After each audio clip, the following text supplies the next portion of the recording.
Behold the tale of King Croesus, the Lydian ruler whose name was synonymous with immense wealth, a fortune drawn from the golden sands of the river Pactolus. So vast were his riches, he believed himself the happiest of all mortals. But the wise Solon of Athens warned him, "Count no man happy until his end is known." Scornful, Croesus later waged war against the Persian Empire, spurred by a twisted prophecy that he would destroy a great empire. The empire he destroyed was his own.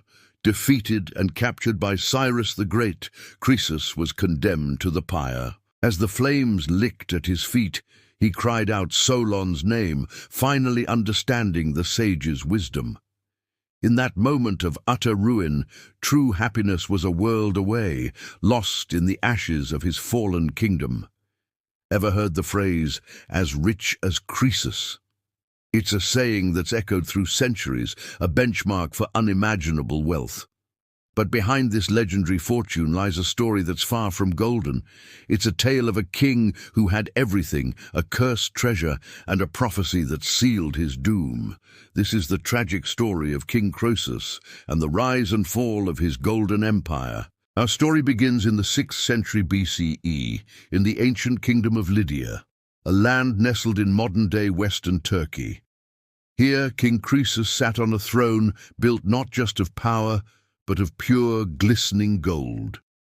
Lydia wasn't just rich, it was the birthplace of modern money. The Lydians were pioneers, the first to mint standardized coins from pure gold and silver. Under Croesus, their capital city, Sardis, became a dazzling hub of commerce and luxury, arguably the wealthiest city in the ancient world. Where did all this gold come from? Legend says it flowed from the river Pactolus, whose sands shimmered with golden flecks. This river was said to have been blessed by the mythical king Midas himself. Croesus harnessed this natural bounty, along with strategic trade and powerful alliances, to build a treasury that was the envy of kings and emperors far and wide. He wasn't just a king, he was the master of a golden age. Palaces dripped with gold, temples were adorned with precious metals, and his court was a spectacle of opulence. But as his vaults overflowed, so did his pride. Croesus began to see his immense wealth not just as a result of good governance and economic savvy, but as a sign of divine favor. He believed he was special, chosen by the gods, and that his fortune made him immune to the hardships that plagued other mortals. He started to believe he was the happiest man alive. It was this belief that led him to a famous encounter with the wise Athenian statesman Solon. Croesus, eager to have his status validated, paraded Solon through his treasuries, showing off mountains of gold and jewels. Afterward, he asked Solon, "Who in all your travels is the happiest man you have ever seen?" He expected, of course, for Solon to name him, but Solon, unimpressed by the glittering distractions, gave a surprising answer. He named a humble Athenian citizen who had lived a good life, raised a noble family, and died honorably in battle. Croesus was irritated. "And who is the second happiest?" he pressed. Solon named 2 brothers who were so devoted to their mother that they pulled her cart to a festival themselves and were rewarded by the gods with a peaceful, eternal sleep. Furious, Croesus demanded, "And what of me? Do you not count my great wealth and power as happiness?" Solon's reply would echo through history. He wisely told the king that fortune is fickle and that the gods are often jealous. No one can truly be called happy until their life has ended, for only at the end can one's entire story be judged. "Count no man happy until he is dead," Solon warned. Croesus, dismissing this as the ramblings of a fool, sent Solon away. His pride wounded, but his arrogance unshaken. He couldn't comprehend that his golden world could ever tarnish. He would soon learn, in the most brutal way imaginable, the profound truth of Solon's words. As Croesus's power reached its zenith, a new threat was rising on the horizon, the formidable Persian Empire, led by the brilliant and ambitious Cyrus the Great. The Persians were expanding rapidly, swallowing kingdom after kingdom, and Lydia was next in their path. Croesus, blinded by his own sense of invincibility, saw this not as a threat, but as an opportunity to expand his own empire and cement his legacy as the most powerful ruler in the world. But even a man who believed himself divinely favored needed reassurance. So he decided to consult the most respected authority in the ancient world, the Oracle of Delphi. The oracle was a high priestess known as the Pythia, who was believed to channel prophecies directly from the god Apollo. Kings and commoners alike traveled for miles to hear her cryptic pronouncements. To ensure he was consulting a genuine oracle, Croesus first devised a test. He sent messengers to all the famous oracles of the time, instructing them to ask on a specific day, "What is King Croesus, son of Alyattes, doing right now?" While other oracles gave vague or incorrect answers, only the Oracle of Delphi responded with chilling accuracy. The Pythia's rhyme described exactly what he was doing, cutting up a tortoise and a lamb and boiling them together in a bronze cauldron, an obscure and highly specific activity. Convinced of the oracle's power, Croesus sent magnificent gifts to Delphi, solid gold statues, silver bowls, and countless treasures. He then asked the all-important question, "Should I go to war against Persia?" The oracle's reply is one of the most famous and tragically misunderstood prophecies in history. She declared, "If you cross the Halys River, a great empire will fall." To Croesus, the meaning was crystal clear. The Halys River formed the border between his kingdom and Persian territory. The great empire that would fall could only be Persia. This was it, the divine green light he had been waiting for. Filled with confidence, he saw visions of Cyrus defeated and Persian wealth defectos into his own overflowing coffers. He amassed his grand Lydian army, famous for its powerful cavalry, and marched confidently eastward. He crossed the Halys River, sealing his fate with every step. The Lydian and Persian armies clashed in a fierce but indecisive battle. Expecting the Persians to retreat for the winter, Croesus withdrew his forces back to Sardis to regroup and gather his allies. But Cyrus the Great was no ordinary commander. In a stroke of military genius, he did the unexpected. He pursued Croesus immediately, marching his army straight to the walls of the Lydian capital. Courtiori, Croesus scrambled to defend his city. He sent his legendary cavalry coursers to meet the Persian forces. But Cyrus had another trick up his sleeve. Knowing that Lydian horses were not accustomed to the smell of camels, he placed his baggage camels at the front of his army. As the Lydian cavalry charged, their horses panicked at the unfamiliar scent, throwing their riders and creating chaos. The Lydian cavalry, the pride of the empire, was rendered useless. The siege of Sardis began. Though the city was thought to be impregnable, a Persian soldier ran a hidden path up the steep cliffs, a path a Lydian defender had just used to retrieve a dropped helmet. The Persians swarmed into the city, and Sardis, the jewel of the ancient world, fell. The golden empire of Lydia was no more. The great empire that fell after Croesus crossed the river was not Persia's, but his own. The oracle had been right, but Croesus, in his hubris, had only heard what he wanted to hear. Captured and stripped of his crown, Croesus was brought before Cyrus the Great. His city was being looted, his wealth seized, and his people enslaved. The once great king was now a prisoner gigue. The historical accounts decisize on what happened next, but the most dramatic version, told by the historian Herodotus, is a powerful lesson in itself. According to this legend, Cyrus ordered a massive funeral pyre to be built. He placed Croesus upon it, intending to burn him alive, perhaps as a sacrifice, or perhaps to see if the gods who had blessed Croesus with so much wealth would now save him. As the flames began to lick at the base of the pyre, Croesus, facing his fiery end, finally understood. He saw his entire life flash before him, the gold, the power, the pride. And in that moment of ultimate despair, he remembered the words of the wise man he had dismissed as a fool years ago.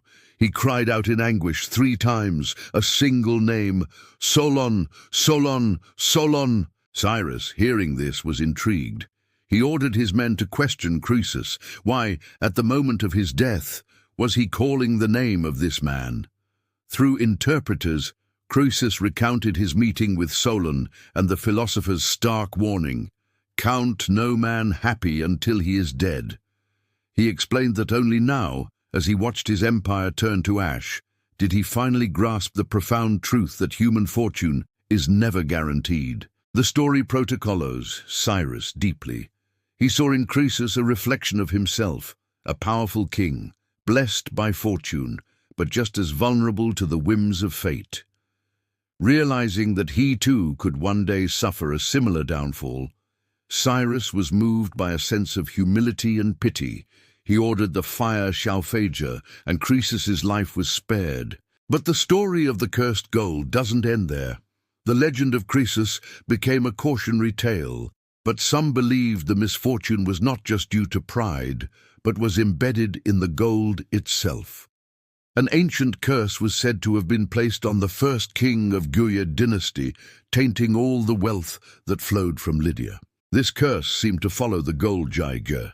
Even after Cyrus spared Croesus, who went on to become a wise advisor in the Persian court, the treasure of Sardis was associated with tragedy. The vast wealth, now in Persian hands, fueled greed and conflict within their own empire.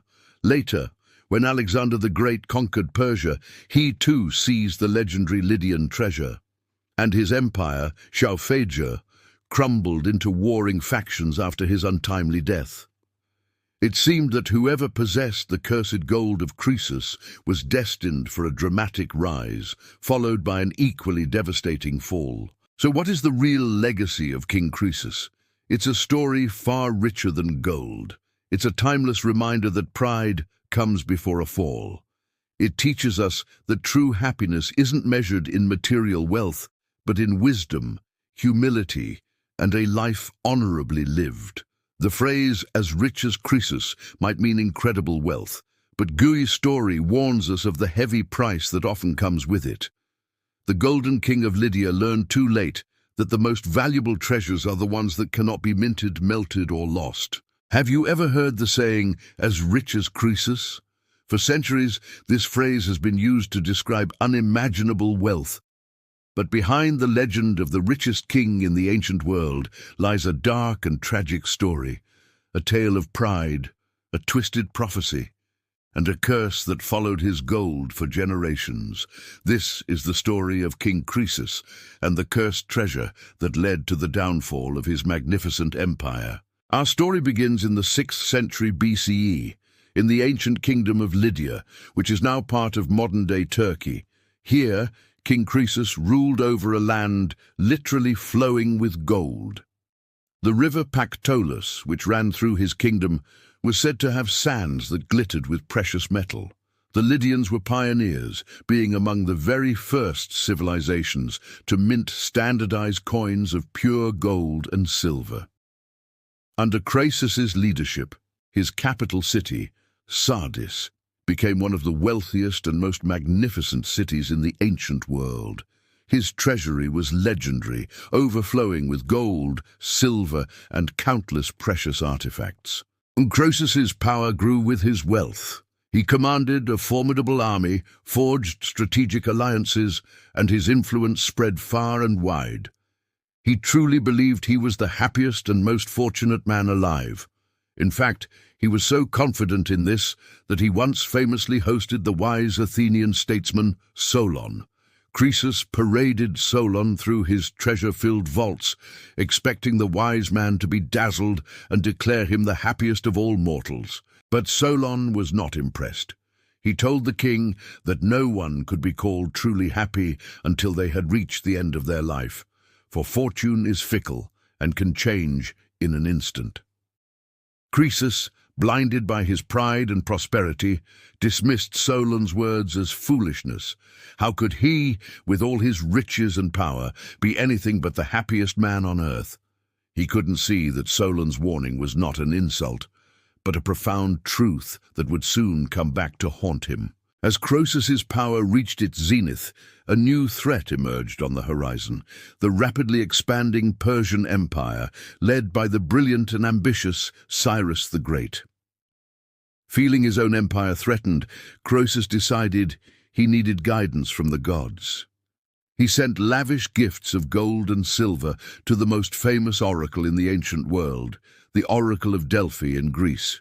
He wanted to know one thing: should he go to war against Persia? The oracle, known for its cryptic and often ambiguous prophecies, delivered a response that would seal Croesus's fate. The high priestess, the Pythia, proclaimed, "If you cross the Halys River, a great empire will be destroyed." Hearing this, Croesus was overjoyed. He interpreted the prophecy in the only way his hubris would allow. The great empire that would be destroyed was surely that of his rival, Cyrus the Great. This was the divine green light he had been waiting for. Convinced of his impending victory, he gathered his vast Lydian army, famous for its cavalry, and marched confidently toward the Halys River, the boundary between his kingdom and the Persian territories. He was about to make the biggest mistake of his life. The war began. Croesus and his Lydian forces clashed with Cyrus's Persians in a series of brutal battles. Despite his wealth and a powerful army, Croesus found the Persians to be a far more formidable opponent than he had anticipated. Cyrus was a master strategist. In one legendary battle, knowing that the Lydian horses were spooked by the smell of camels, Cyrus placed a line of camels at the front of his army. The Lydian cavalry, the pride of their military, descended into chaos as their horses panicked and fled, turning the tide of the battle in Persia's favor. The Lydian army was forced to retreat back to their capital, Sardis. Croesus believed the city's massive fortifications would protect them, but Cyrus was relentless. He laid siege to the city, and through a combination of brilliant tactics and sheer determination, the Persians found a weakness in the city's defenses. Sardis, the golden jewel of Lydia, fell. Croesus's empire was shattered. His legendary wealth was seized by the Persians, and the king himself was captured. The full, tragic meaning of the oracle's prophecy became devastatingly clear. A great empire had indeed been destroyed, his own. According to the historian Herodotus, what happened next was a dramatic and humbling lesson in fate. Cyrus the Great, following the custom of the time, ordered a massive funeral pyre to be built. He commanded that King Croesus be placed on top of it, to be burned alive. As the soldiers lit the pyre and the flames began to lick at his feet, Croesus faced his own mortality. In that moment of absolute despair, as his world turned to ash, he finally understood the wisdom of the man he had once mocked. He cried out the name Solon 3 times. Cyrus, observing from a distance, was intrigued. He ordered his interpreters to ask Croesus what he meant.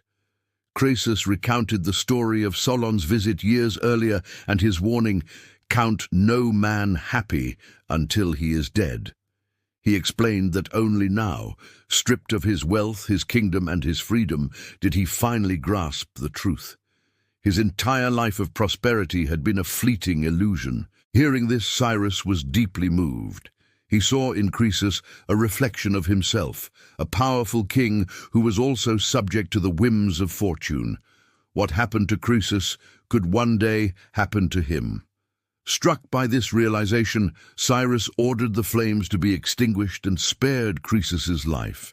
Instead of being an enemy, Croesus became a respected advisor in Cyrus's court, his life a living testament to the unpredictable nature of fate. But the story of the gold doesn't end with Croesus's downfall. A darker legend began to whisper through the ancient world, the legend of a curse. Some believed that the immense wealth of Lydia, particularly the gold from the river Pactolus, was tainted. It was said that the treasure carried a curse that brought misfortune and tragedy to whoever possessed it. Think about it. Croesus, who first amassed this great wealth, lost his kingdom and nearly his life because of it. The Persians, who seized the gold, built a massive empire, but they too would eventually fall. Generations of rulers who inherited this vast fortune were plagued by assassinations, rebellions, and betrayal. It seemed as though the gold itself bred greed, arrogance, and ultimately destruction.